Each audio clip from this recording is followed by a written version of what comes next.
அன்பார்ந்த நேயர்களுக்கு வணக்கம்.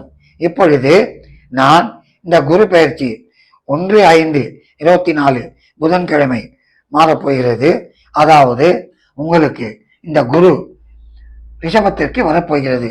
எங்கிருந்து? மேஷத்திலிருந்து ரிஷபத்திற்கு வரப்போகிறது.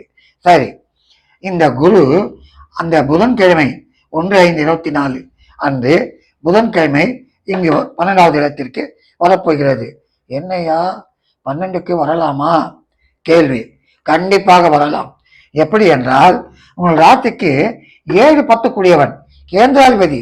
இந்த கேந்திராதிபதி 12ல் வந்தாலும் கெடுக்க மாட்டான். சரி, இத்தனை நாள் எப்படி இருந்தீர்கள் பார்த்தால் 11லே குரு இருந்தது, ஒன்றுமே இல்லையே.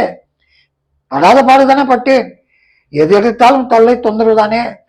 அதாவது எந்த வியாபாரம் பண்ணாலும் சரியில்லை, கூட்டு தொழிலும் சரியில்லை, கூட இருந்தவர்களும் சரியில்லை, பார்ட்னரும் சரியில்லை, லாபஸ்தானம் சொல்லிக் கொண்டுதான் இருந்தோம். ஒரு லாபமும் இல்லை. நித்திரை கடைகளவு இல்லை. நாளை காலை எப்படி இஎம்ஐ எப்படி கட்டுவது, பேங்க் லோன் எப்படி கட்டுவது, படாத பாடுதான். பொதுவாக சொல்லுவார்கள், லாபஸ்தானத்திலே குரு இருந்தால் வாரி கொடுக்கும், அது நிச்சயம். ஆனால் எனக்கு கொடுக்கவில்லையே, ஏன் என்று பார்த்தால், உங்கள் ராசிக்கு 4லே கேது இருந்தான். ஆகவே பிரச்சனையை கொடுத்து கொண்டு இருந்தான். சரி, அதே நேரத்திலே உங்களுடைய ராசிக்கு 10லே ராகு, பதவியிலும் தொழிலிலும் எதிலும் சரியில்லை. இந்த குரு மாறியதால் உங்களுடைய ராசிக்கு 4ல் கேதுவை குரு பார்த்ததால் என்னாகிவிட்டது? கோட்டீஸ்வர யோகத்தை கொடுக்க போகிறது.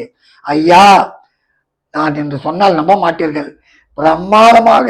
பிரமாதமாக அதாவது 1000 ரூபாய் பொருளை 10,000 இருக்க போகிறீர்கள். சாதாரணமாக வாங்க வேண்டும் என்று நினைத்தாலே வாங்கி விடுவீர்கள். ஏற்கனவே நான் சொன்னேன், சூப்பர் டூப்பர் அதில் 8 ராசி போட்டேன். அந்த ராசிக்கு ஈக்குவலாக தான் உங்களுக்கு வருகிறது. ஒரு சிறு பிரச்சனை என்னவென்றால், உங்களுக்கு கேது 4லே அமர்ந்ததால் சற்று தாமதம். குரு மாறியதால் இப்பொழுது அந்த தாமதம் சரியாகிவிடும். அது மட்டுமல்ல, இப்பொழுது உங்கள் ராசிக்கு பாக்கியத்திலே சனி. சரி, இந்த பாக்கியத்திலே சனி இருந்தால் என்ன செய்யும்? தந்தை ஸ்தானத்திலே சனி இருந்தால் தந்தையினுடைய சொத்து வரலாம், இல்லை சொத்திலே வில்லங்கம் இருந்தால் தீரலாம். சரி, இரண்டாவது, ராசிக்கு 8லே உங்களுக்கு குரு பார்வை என்ன செய்யும்? ராசிக்கு 8லே குரு பார்த்தது என்றால் நோய் நொடிகள் தீரும், பிரச்சனைகள் தீரும் உங்களுக்கு, அது நிச்சயம். அது மட்டுமல்ல, என்னடா செய்யலாம் என்று நினைத்தாலே அது நடக்கும். அப்படி ஒரு காலம் இந்த குரு. ஏனென்றால் எதிர்பாரா யோகத்தை கொடுக்கக்கூடிய இடம் 12, 8, 6, 12. இது ஏற்கனவே நான் சொல்லியிருக்கிறேன். விபரீத யோகத்தை கொடுக்கக்கூடிய இடங்கள் இதெல்லாம் 6, 8, 12. சரி, இந்த 6, 8, 12லே இப்போ 12லே குரு வந்து விட்டான். வந்து உங்களுடைய ராசிக்கு 6ஐ பார்த்தான்.